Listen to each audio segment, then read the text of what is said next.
Anthony Mzee Kasore, mkurugenzi mkuu wa Mamlaka ya Elimu na Mafunzo ya Ufundi Stadi.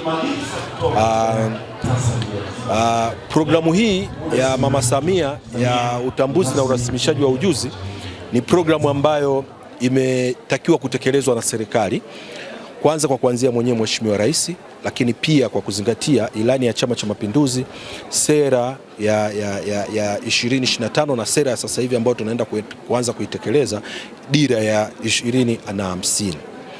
Zote hizi zinatambua kwamba utoaji wa elimu na mafunzo nchini vipo katika misingi tofauti. Kuna wale ambao wanapata mafunzo kupitia mifumo rasmi ya elimu na wapo ambao wanapata mafunzo kupitia mifumo ambayo sio rasmi ya elimu.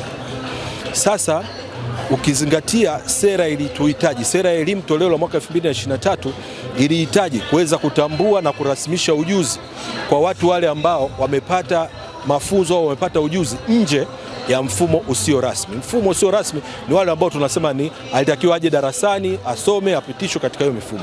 Usio rasmi sio kwamba hautambuliki, lakini ni kwamba unatambulika lakini sio rasmi, hakuwepo darasani.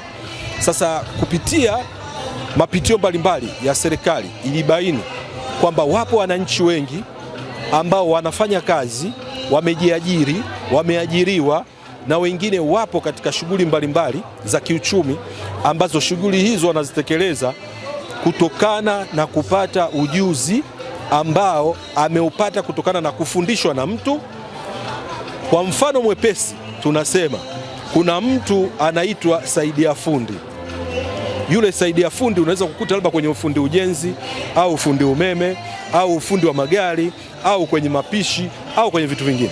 Yule saidia fundi amekaa na fundi mwaka wa kwanza, amemsaidia fundi kamuelewesha baadhi ya vitu, ameanza kuvielewa. Mwaka wa pili ameanza kuendelea kufanya hivyo vitu. Mwisho wa siku na yeye anaona mbona na mimi nina uwezo wa kwenda kufanya hii kazi, nitoke kwenye kusaidia fundi na mimi nianze kufanya mimi mwenyewe hizi shughuli, ninao uwezo wa kuzifanya. Sasa huyu mtu tunamchukua kwamba amefundishwa na yule fundi, lakini mwisho wa siku ameshapata na yeye ujuzi wa kuweza kwenda kufanya yeye mwenyewe. Sasa hawa watu, ili grupu ni watu ambao tunawaamini na tunawatumia sana kwenye maeneo yetu mbalimbali. Ni watu ambao tunawachukua, wanatujengea nyumba zetu hapa nchini. Ni watu tunawakabidhi magari yetu ya bei ghali kabisa, wanayatengeneza. Ni watu ambao wanafanya shughuli mbalimbali kubwa tu. Lakini hawa watu unaweza kukuta kuna muda akitaka kuomba kazi mahali, ameona kuna kazi imetangazwa, anataka iombe. Kwenye ile kazi wanamwambia, bwana wewe unatakiwa uwe na sifa, ndio uwe na ujuzi huu. Ili kujithibitisha na ule ujuzi, watu wanataka kuona wapi kuna uthibitisho wa huu ujuzi. Sasa kutokana na hili ikaonekana kwamba ni vema hawa watu kwanza kutambuliwa, lakini pia turasimishe ule ujuzi wao, ili sasa tunapourasimisha tunakuwa sasa na uhakika kwamba huyu mtu sasa tumemrasimisha ujuzi, lakini mwisho wa siku tumemtambua. Akiona tangazo la kazi popote ana uwezo wa kuliomba, akihitajika apeleke cheti atapeleka, akitakiwa kuonyesha kweli ana uwezo wa kufanya kazi ana uwezo wa kuonyesha.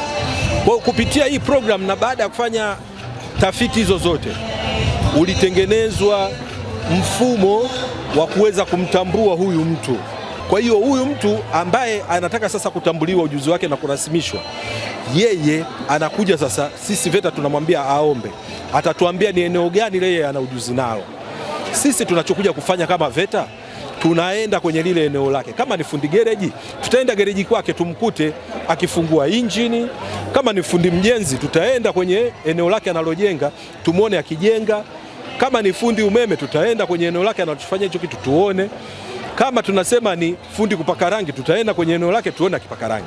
Sasa sisi tunatizama the procedure ile anayoifuata ya kufanya hivi vitu. Je, anafanya kama mtaalamu?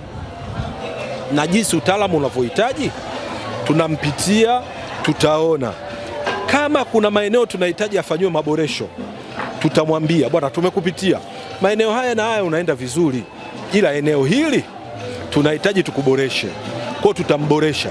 Kama ni eneo la kuandaa material, eneo la kuandaa gharama za kazi, Kama ni eneo la kuongea na namna ya kuongea na mteja, tutamjenga, tutamfundisha aweze kuongea vizuri na wateja. Baada ya hapo sasa ndipo sasa tunapoenda kumrasimisha na kumtambua. Tunavyomrasimisha tutampa cheti cha VETA kinachotambua ujuzi aliokuwa nao na maeneo ya ujuzi aliokuwa nayo. Lakini pia utambuzi ule utaendana na sisi kumweka katika database zetu kwamba nchini tuna watu hawa hapa wenye ujuzi. Kwa hata mtu akipokea cheti kule ambapo ameomba kazi, kikija kwetu kwamba tunaomba mtuthibitishie hiki cheti huyu mtu ni kweli, sisi tutatizama kwenye database zetu, tutatizama kweli tumemfanyia, tutathibitisha kweli huyu mtu hiki kitu kimemfanyia. Ili kuwa mwanafamilia bora wa Global TV, usisahau kusubscribe, like, kushare na kucomment.